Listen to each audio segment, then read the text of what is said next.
suis réellement très fier cette année, à l'occasion du Paris Audio Vidéo Show, de vous présenter une avant-première mondiale, puisque ce produit n'est pas encore sorti sur le marché. En l'occurrence, la platine UDP LX800, qui est aujourd'hui la dernière nouveauté en termes de lecture vidéo chez Pioneer. On est sur une platine Ultra HD 4K, mais qui se veut universelle, puisqu'elle est capable de lire tous les disques de 12 cm, que ce soit le CD, le DVD, le SACD, le Blu-ray audio, bien sûr, l'Ultra HD Blu-ray, la 3D. C'est une platine qui reprend les bases de sa prédécesseuse, à savoir la BDP-LX 88, une platine qui était déjà bien née, qui a fait le bonheur de pas mal de vidéophiles et d'audiophiles. Notamment en termes d'audiophilie, là aussi ce produit nous rend très fiers, puisqu'elle est réellement fidèle à l'esprit de la marque Pioneer, à savoir qu'elle est aussi bonne en vidéo et on l'espère aussi en audio. Notamment, nous avons choisi pour cette platine-là de reprendre le traitement audio de notre platine SACD sortie l'année dernière, la PD70, qui est à une valeur de 2490 €. Ce qui d'ailleurs peut expliquer le prix de 2290 € de la UDP LX800, donc vraiment une platine pour les amoureux de l'image et surtout du son, notamment avec ses sorties symétriques à l'arrière pour pouvoir attaquer un très bel amplificateur audiophile.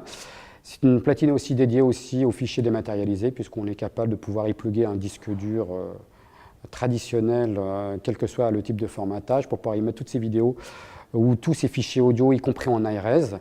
Donc c'est une platine que je vous encourage à venir voir très prochainement, à tester, surtout à écouter chez votre vendeur préféré.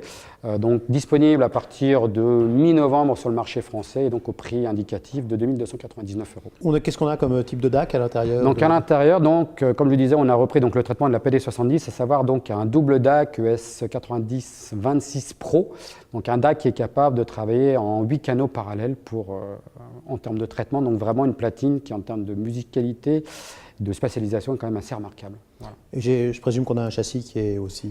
Oui, bien sûr, tout à fait. On est bien sûr sur une machine construite comme sa prédécesseuse, encore une fois, selon 3 blocs distincts pour vraiment isoler complètement la partie alimentation pour éviter toutes les interférences internes. Aussi un drive à l'intérieur exclusif à Pioneer, monté notamment sur Bindule, qui permet vraiment d'éviter toutes les vibrations externes et internes qui pourraient perturber le décodage des disques. À l'intérieur, une platine qui fait 14 kg, voilà, avec une plaque d'acier de 1,6 mm d'épaisseur venue notamment renforcer encore une fois la solidité et l'inertie et abaisser donc le centre de gravité pour encore une fois avoir la plus grande inertie possible, et des pieds aussi anti-ondes stationnaires qui ont été positionnés sur cette platine pour vraiment avoir la plus belle inertie et vraiment rendre tout simplement la plus belle image et le plus beau son possible.